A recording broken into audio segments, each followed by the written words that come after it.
My consultant said before, I think I got admitted on a Wednesday night, and if I'd have not been in by the weekend, she said I would have probably died.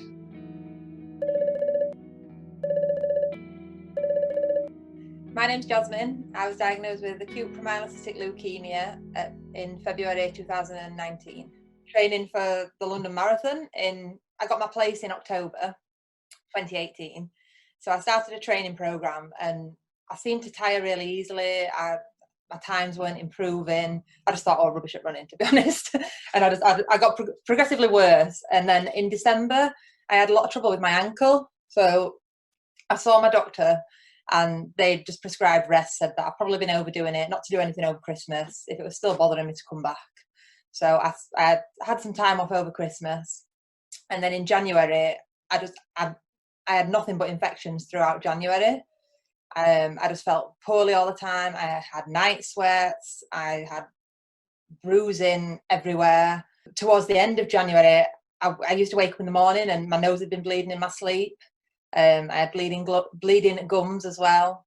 Just every single leukemia symptom you could think of, I had. And even when I Googled them all, it came up on Google as a suggestion, and I thought, that's not right. I haven't got anything like that serious. It's just flu. I just can't seem to shake it off. Just didn't seem to make sense that was coming up on Google. I just kind of ignored it and brushed it off. And then on the 6th of February, I felt so ill that I couldn't even get out of bed. And I rang 111 around 4 in the morning and explained all my symptoms. They said that a doctor needed to speak to me within an hour. So they rang me back about 2.5 hours later, and he said that I needed to see a doctor personally within an hour. But because my own doctor's surgery was open, he couldn't make me an out-of-hours appointment.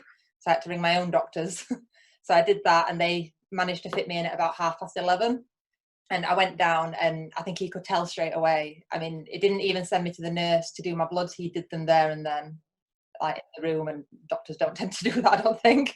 So it prescribed me some really strong antibiotics and mentioned that it might be glandular fever and just to go home to bed, and he'd ring me with the results later on.